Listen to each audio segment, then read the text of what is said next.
Estuvimos hablando durante el culto de lo que Dios nos da, lo que Dios nos otorga, lo que recibimos de parte de Dios por medio de Jesucristo. ¿Qué propósito tuvo Dios al enviar a Jesucristo como Salvador de este mundo? De este mundo, pero de cada persona en particular, porque la salvación la obtenemos personalmente cada uno de nosotros, en la medida que le abrimos nuestro corazón a Dios.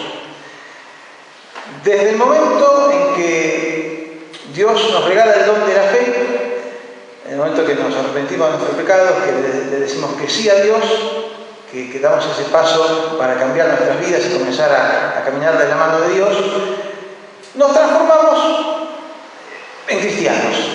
Somos cristianos, somos hijos de Dios, somos seguidores, discípulos de Cristo.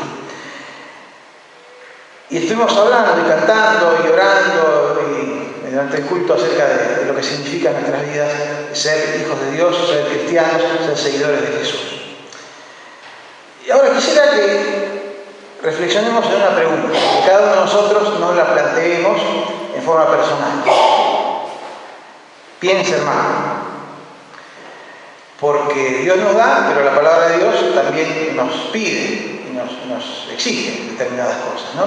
Entonces, pensando en eso, ¿vale la pena ser un cristiano fiel y obediente? ¿Se lo he preguntado alguna vez? ¿Vale la pena?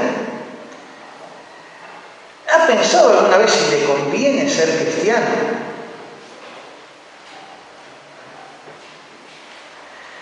¿Se justifica el tener que venir al templo, estudiar la Biblia, mantener un testimonio, etcétera, etcétera? ¿Le reditúa en algo el tiempo invertido o gastado en las cosas de la iglesia y en la obra del Señor? ¿No estaremos resignando demasiado por el hecho de ser cristianos y tratar de llevar una vida cristiana? Pregunto, me tiro para que cada uno lo reflexione. ¿Conviene? ¿Se justifica? ¿Reditúa? En definitiva, ¿vale la pena? Pensaba en esto al leer la vida y las cartas del apóstol Pablo. Todas las penurias que este hombre tuvo que vivir a partir de dedicarse a la predicación del Evangelio y al discipulado de los convertidos. Y me preguntaba, ¿habrá puesto Pablo en la balanza de un lado y del otro si le convenía o no hacer lo que hizo? ¿Qué hizo? Dejar la vida que había construido a lo largo de los años que llevaba vividos para llegar a vivir del modo que describe la Biblia. Que la Biblia nos cuenta que vivía esta persona, este tipo. Dicho con respeto, ¿no? ¿No se habrá arrepentido en algún momento de la decisión que tomó? ¿No nos habremos arrepentido nosotros? Estaremos pensando, cuántas cosas que pasan, cuántas situaciones. ¿Vale la pena ser un cristiano fiel y obediente? Miren, vamos a analizar así rápido, muy rápido, la vida de Pablo. Para ayudarnos, vamos a poner allí la pantalla. Hay muchos versículos bíblicos, pero son la mayoría del libro de los Hechos y algunos de las cartas. Así que yo invito a abrir sus Biblias, estemos ágiles con nuestros dedos en nuestra vista y vamos a tratar de hacer el balance que quizás en algún momento hizo el apóstol Pablo, ¿no? Y bueno, vamos a tratar de reflejarnos nosotros en eso y pensar qué balance podríamos hacer nosotros.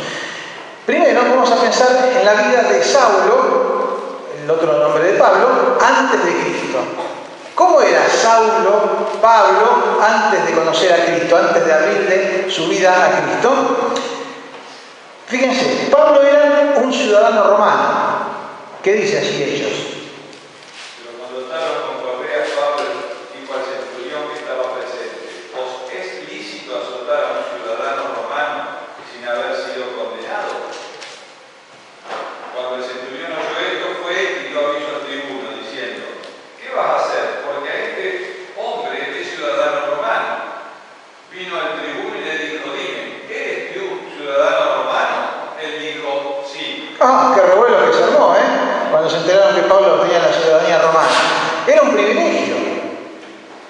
No todos, y fuera de, menos allí en Judea y Israel, tenían la posibilidad de ser ciudadanos romanos. Bueno, él podía sacar ahí el pasaporte de ciudadano romano. Ahí fíjense que hasta las autoridades cómo cambiaron de actitud. Pablo, antes de conocer a Cristo, gozaba de los privilegios de ser un ciudadano romano, de ser un ciudadano del primer mundo, diríamos nosotros hoy, de estar allí. El segundo aspecto de la vida de Pablo es que él era un fariseo, hijo de fariseo. ¿Y qué implicaba esto? ¿Qué dice allí, ahí cerquita, 23:6? Entonces Pablo, notando que una parte era de saduceos y otra de fariseos, alzó la voz en el concilio: varones hermanos, yo soy fariseo, hijo de fariseo. Acerca de la esperanza y de la resurrección de los muertos, se me juzga.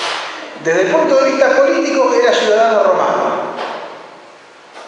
Desde el punto de vista religioso era fariseo, estaba en la creme de la creme, diríamos nosotros, Pablo, ¿no? Era lo máximo que a lo que podía aspirar una persona en esa época. No solo eso, sino que el apóstol Pablo también tuvo una educación privilegiada, es decir, accedió a los más altos niveles de educación de su época. Hechos 22, versículo 3. Yo, de cierto, soy judío, nacido en Tarso de Cilicia, pero criado en esta ciudad, instruido a los pies de Gamaliel, estrictamente conforme a la ley de nuestros padres, celoso de Dios, como hoy lo sois todos vosotros. Instruido a los pies de Gamaliel, que era lo top de lo top. Gamaliel era el rabino más reconocido de la época. Tuvo una educación privilegiada. No solo eso, sino que Pablo también gozaba de la confianza de las autoridades de la época, de las autoridades eclesiásticas. Allí, Hechos capítulo 9, versículos 1 y 2.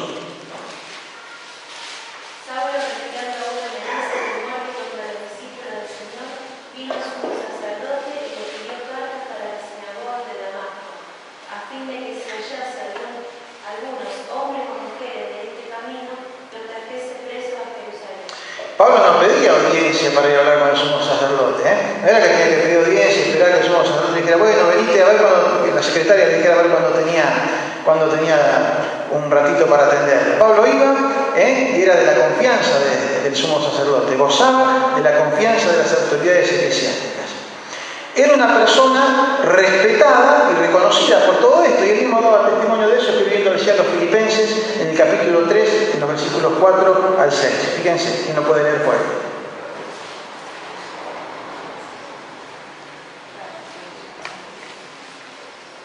Aunque yo tengo también de qué confiar en la carne. Si alguno piensa que tiene de qué confiar en la carne, yo más. Circuncidado al octavo día del linaje de Israel, de la tribu de Benjamín, hebreo de hebreos, en cuanto a la ley, fariseo, en cuanto a celo, perseguidor de la iglesia, en cuanto a la justicia que es en la ley, irreprensible. Ahí estamos. Era una persona respetada y reconocida. Afirmando lo que veníamos diciendo anteriormente, era prácticamente gozar de lo máximo que se podía aspirar en esa época. Ciudadanía romana, desde el punto de vista religioso, fariseo, una educación privilegiada, gozaba de la confianza de las autoridades eclesiásticas, era una persona respetada y reconocida, y además tenía un buen pasar económico. Fíjense que dice en Filipenses 4:12, así nomás. ¿Cómo empieza?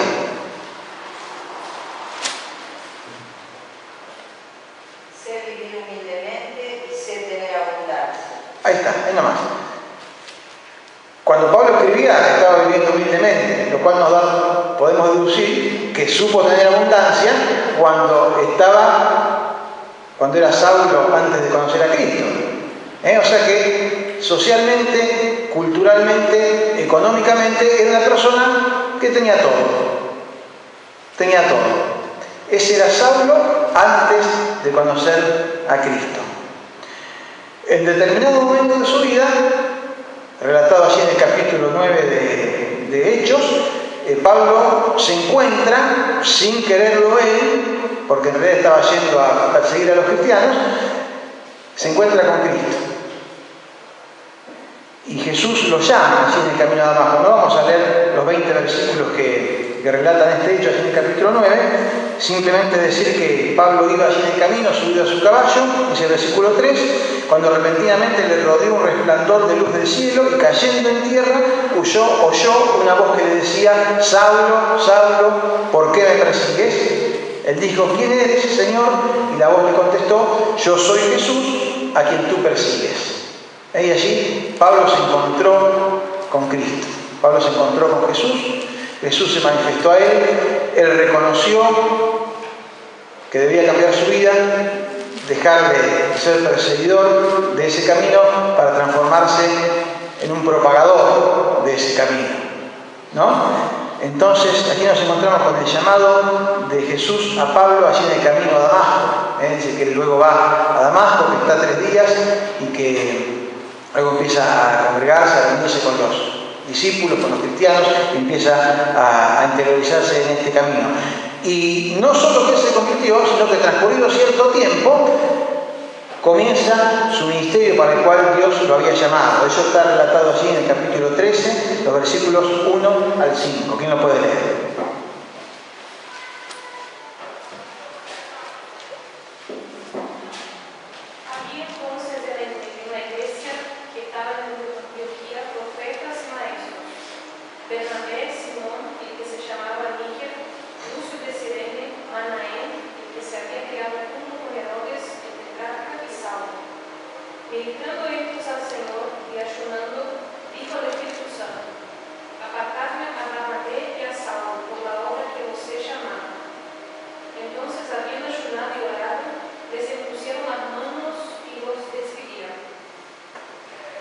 Hasta el 5.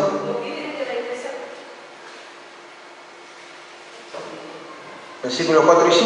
Ellos entonces, enviados por el Espíritu Santo, descendieron hacia Jerusalén y de allí navegaron a Chipre. Y llegados a Salamina, anunciaron la palabra de Dios en las sinagogas de los judíos. Tenían también a Juan que ayudar. Bien, ese era su ministerio, ¿no? Predicar y enseñar la palabra de Dios. Este es el momento bisagra en la vida de Pablo. El momento en que conoce a Jesús, se le revela, que Cristo se le revela, de revelación, y él, que era un rebelde que estaba rebelado contra Cristo por hacer el juego de palabras, se convierte con todo su ser al camino del Señor. Y el capítulo 3 nos relata en los comienzos del ministerio de Pablo, un ministerio largo, prolífico y la verdad que bastante sufrido. Miren, vamos a meternos en la vida de Pablo después de esto, después que conoció a Cristo. Pablo después de Cristo. Miren, la verdad que es bastante largo la nómina de cosas por las que pasó Pablo, pero la vamos a mencionar y leer 1 o 2 versículos como para darnos cuenta. Miren, apenas tuvo su encuentro con Jesús, quedó ciego. Eso fue lo primero que le pasó. No solo que se cayó del caballo y se le había golpeado, porque no creo que haya sido una caída como si hubiera ido a un colchón, sino que quedó ciego. 9, versículos 8 y 9. Entonces Pablo se levantó de tierra y abriendo los ojos no veía a nadie. Así que llevándole por las manos le metieron en Damasco, donde estuvo 3 días sin ver y no comió ni bebió. Bien, apenas tuvo su encuentro con Jesús, quedó ciego durante 3 días. Luego de eso, sus antiguos amigos, al ver su traición, lo que ellos consideraron una traición, y verdaderamente para ellos lo eran, quisieron matarlo. ¿Qué dice allí el versículo 23? Pasados muchos días, los judíos resolvieron en consejo matarlo. Bien, los que eran sus amigos lo consideran traidor y quieren matarlo. Pero bueno, nosotros decimos, bueno, Pablo se convirtió, ahora no tiene a los judíos, pero tiene a los hermanos creyentes que van a recibirlo, a consolarlo, a abrigarlo y a guiarlo en el camino del Señor. ¿Qué dice el versículo 26? Cuando llegó a Jerusalén, trataba de juntarse con los discípulos,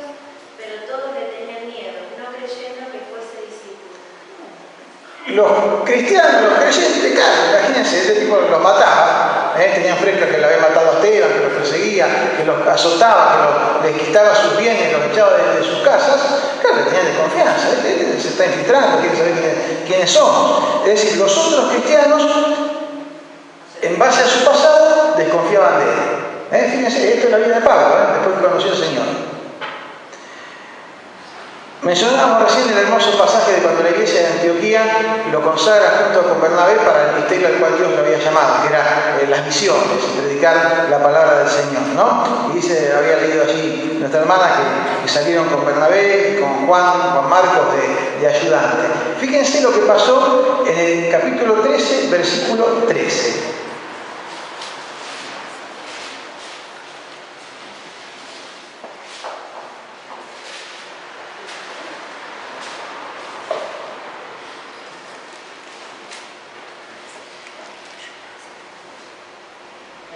¿Qué dice? Habiendo saltado de Pafos, Pablo y sus compañeros arribaron a Perge, en Panfilia, pero Juan, apartándose de ellos, volvió a Jerusalén. Es decir, sufren el abandono de compañeros de ministerio, porque Juan era un compañero de ministerio, había salido con él a predicar. Sufren el abandono de compañeros de ministerio. Pero no solo en el aspecto emocional del abandono, sino que también él además pasó penurias económicas. Él, que había estado en una posición privilegiada aún en lo económico, cuenta allí en Filipenses 4:14 que dice: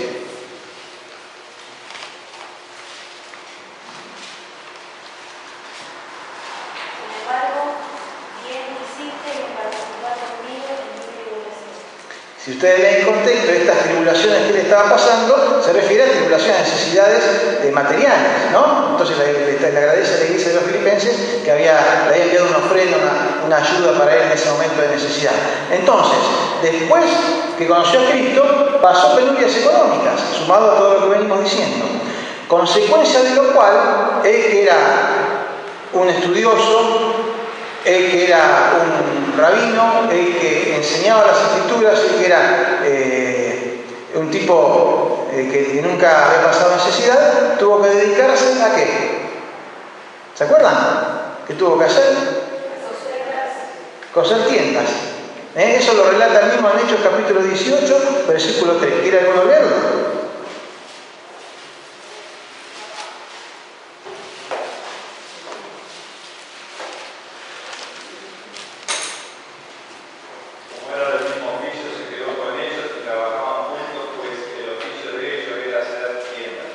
Con Apolo y Priscila. Él tuvo que juntarse con ellos y decir, bueno, a ver, voy a trabajar con ustedes para poder sustentar. Una vez que nunca había pasado necesidad, tuvo que dedicarse a coser tiendas.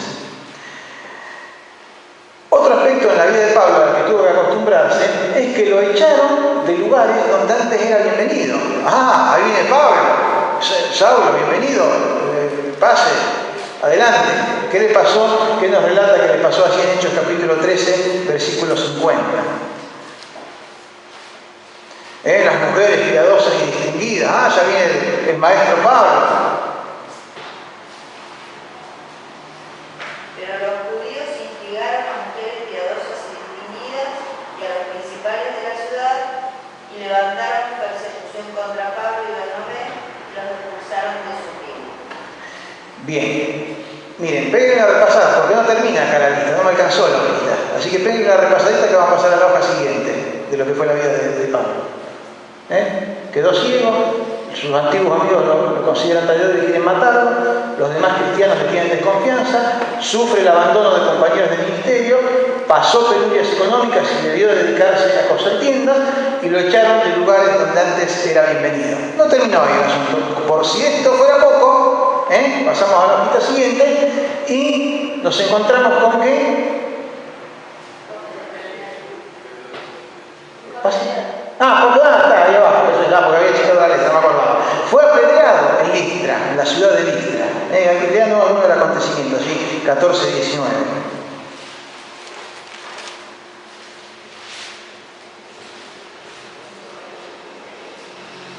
Entonces vinieron unos judíos de Antioquía y predicó que persuadieron a la mujer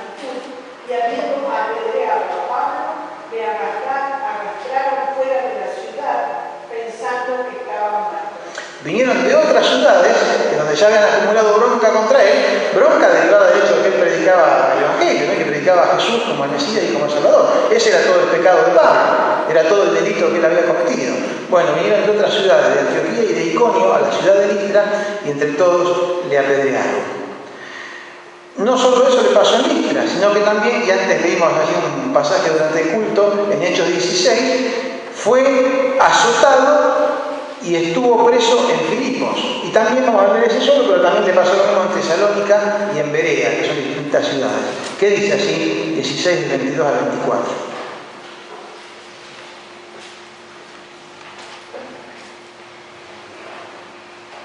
Se avalcó el pueblo contra ellos y los magistrados, rasgándole las ropas, ordenaron azotarle con varas. Y después de haberle azotado mucho, los echaron de la cárcel, mandando al carcelero que los guardase con seguridad, el cual, recibido este mandato, los metió en el calabozo de más adentro. Este fue el carcelero que después se convirtió, ¿no? Azotado y preso en Filipo. Uno diría, bueno, Filipo no lo conocían a Pablo, no sabía quién era. Pobre, de ahí pudo volver a Jerusalén. ¿Cómo lo habrán recibido en Jerusalén? Bueno, fijémonos. Capítulo 21, versículos 27, bueno, lo siguiente, pero que ya leemos 1 o 2. Al regresar a su ciudad, a Jerusalén, el trato es similar. Versículos 27 y 36. Pero cuando estaban para cumplirse los 7 días, unos judíos de Asia, al verle en el templo, alborotaron a toda la multitud y le echaron mano. ¿Y el 36? Porque la muchedumbre del pueblo venía detrás gritando muera. Bien, vamos pensando, ¿no? En todo lo que fue pasando Pablo después de conocer a Cristo. Estando allí preso, ustedes recuerdan la historia, apela al César, apela al emperador y dicen, bueno, vaya, pero el viaje era largo. En el interín, antes de apelar a César, lo mandaron a Cesarea, donde estaban las autoridades que gobernaban allí sobre Jerusalén. En Cesarea nos cuenta que estuvo 2 años preso. 2 años preso, de hecho 24, 27.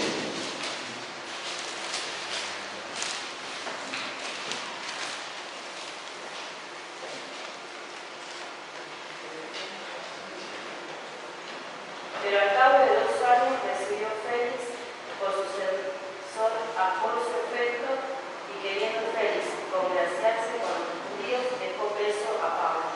El que antes entraba a la oficina del sumo sacerdote sin golpear, acá tuvo que esperar 2 años, no le atendieron la causa, no es problema nuestro, ahora que la justicia es lenta, ya viene de esa época. 2 años y lo siguieron manteniendo preso, 2 años preso en Cesarea. Allí es donde apela al César y dice, bueno, que en mi caso lo juzgue el emperador romano, y como él era ciudadano romano, era un derecho que le asistía por ley, ¿no? Entonces viaja a Roma.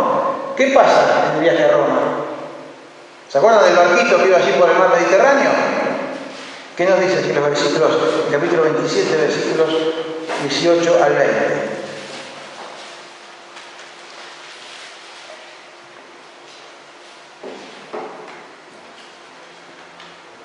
Pero siendo combatidos por una furiosa tempestad, al siguiente día empezaron a anejar, y al tercer día, con nuestras propias manos, arrojamos los aparejos de la nave.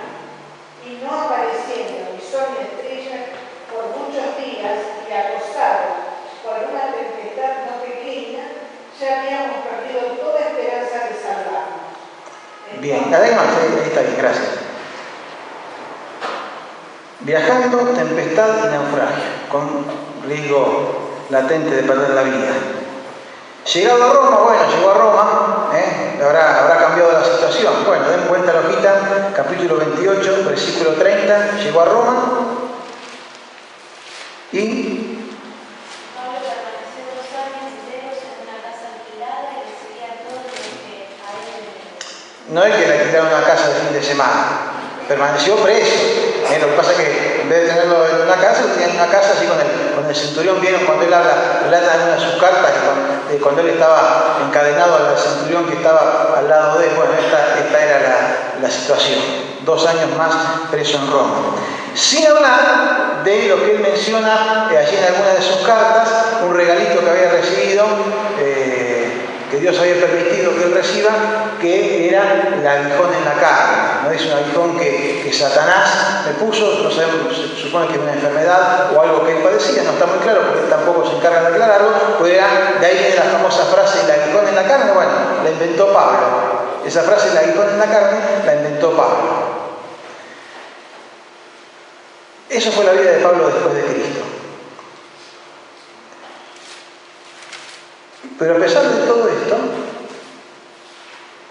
todo esto, Pablo no escarmentó, Pablo no se amedrentó, sino que siguió predicando el Evangelio. Así termina el libro de los Hechos, diciendo, predicando el último versículo, predicando el reino de Dios y enseñando acerca del Señor Jesucristo abiertamente y sin impedimento. Ahí termina el relato del libro de los Hechos. Luego de eso, no está en la Biblia, pero es parte de la historia, parte de la tradición al menos, habría sido puesto en libertad, es decir, de su prisión en Roma, continuó su labor misionera durante 4 o 5 años más, hasta que fue nuevamente detenido, juzgado y decapitado por Nerón. Se calcula eso aproximadamente en el año 67 después de Cristo. Hasta allí llegó la vida de Pablo. Como les decía, esto no lo relata la Biblia, pero bueno, la historia y la tradición lo afirman de esa manera.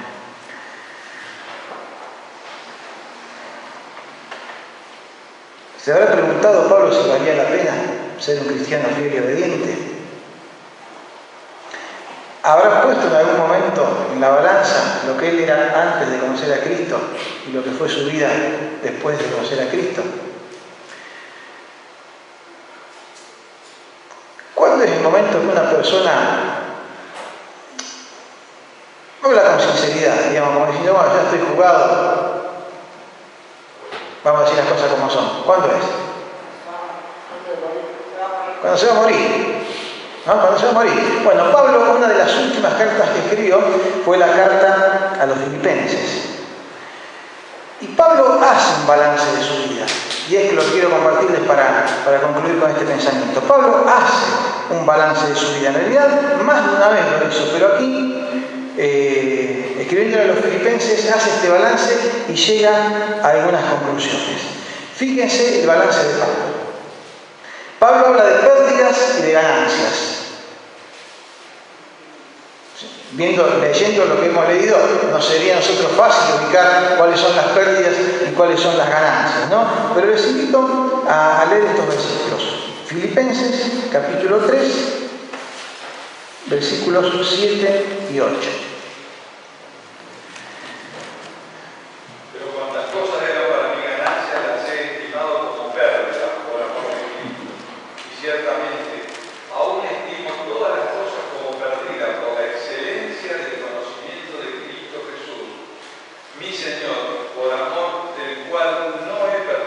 Lo he perdido todo y lo tengo por basura para ganar a Cristo. No le preocupó perderlo. Y dijo, y lo tengo por basura. Todo eso que leímos al principio, ciudadanía romana, fariseo, reconocido, dinero, el buen pasar, ser respetado, gozar de la confianza de las autoridades, todo eso, dice, es basura. Para mí es basura al lado del conocimiento de mi Señor Jesucristo, por amor del cual lo he perdido todo. Pero él lo perdió voluntariamente, porque él quiso. Nadie cree que lo tuvo que perder. Lo tengo por basura, por la excelencia del conocimiento de Cristo. Lo estimó de esa manera, puso en la balanza y valoró la excelencia de una cosa con la otra. Lo excelente supera todo lo otro, el conocimiento y el amor de Cristo. Siguió el balance de Pablo. La presencia de Cristo suple y vence todas las dificultades. Las pasó todas, pero la presencia de Cristo suple y vence todas las dificultades. Y ahora sí, aquí citamos el versículo que dice, todo lo puedo en Cristo que me fortalece. fortalece. Eso decía Pablo. Miren, yo pasé por todo esto, pero todo lo puedo en Cristo que me fortalece. El padecimiento en la vida del ser humano es una realidad que está en la vida de cada uno de nosotros. Todos padecemos necesidades, todos padecemos sufrimientos. En cierto modo, lo que Pablo razona en este versículo es que, ya que de una forma u otra va a padecer, prefiere hacerlo por causa del Evangelio y siendo fiel a Dios, porque además de esa manera cuenta con el fortalecimiento de Cristo, el cual es muchísimo mejor que cualquier otro. Sufrir tengo que sufrir igual. Padecer tengo que padecer igual porque es inherente a la existencia humana. Bueno, prefiero sufrir, prefiero padecer por causa de Cristo y contar con su presencia. La presencia de Cristo suple todas las necesidades. Y finalmente, el último punto del balance de Pablo lo expresa en Filipenses capítulo 3, versículo 20. Versículo también conocido y que muchos quizás lo tengan en sus memorias. Mas nuestra ciudadanía, dice Pablo, nuestra ciudadanía está en los cielos, de donde también esperamos al Salvador, al Señor Jesucristo. Lo que está diciendo Pablo acá en este balance que él hace es que la visión de la vida debe ir mucho más allá de lo cotidiano, de lo de todos los días. Él dice, nuestra ciudadanía, mi ciudadanía está en los cielos, y esto que me toca vivir hoy, si lo tengo que padecer por causa de Cristo, no me afecta, no me interesa, y sigo adelante, porque mi ciudadanía, mi destino, está allá y no hay nada ni nadie que pueda opacar mínimamente esto. Diría Pablo, tapar la mano, el sol con las manos. El padecer esto que me tocó padecer es como querer tapar el sol con las manos. El sol es Filipenses 3:20, nuestra ciudadanía está en los cielos, donde también esperamos al Salvador, al Señor Jesucristo. Ese es el balance de Pablo. Él puso lo que era su vida antes de conocer a Cristo, puso del otro lado lo que fue su vida después de conocer a Cristo. Si lo analizáramos nosotros desde el punto de vista humano, pérdida total. Sin embargo, él dice, para mí es ganancia. Entonces, hermanos, ¿vale la pena ser cristiano? Bueno, que el ejemplo del apóstol Pablo nos sirva. Seguramente no nos va a tocar pasar por las experiencias que le tocó pasar al apóstol Pablo. Mire, eso se los aseguro. Ninguno de nosotros va a pasar por la mínima parte de lo que le tocó pasar al apóstol Pablo. Dios quiera que sea así. Pero sería bueno que pudiésemos tener la misma intensidad de vida espiritual que él. Él pudo escribir, porque para mí el vivir es Cristo y el morir es ganancia.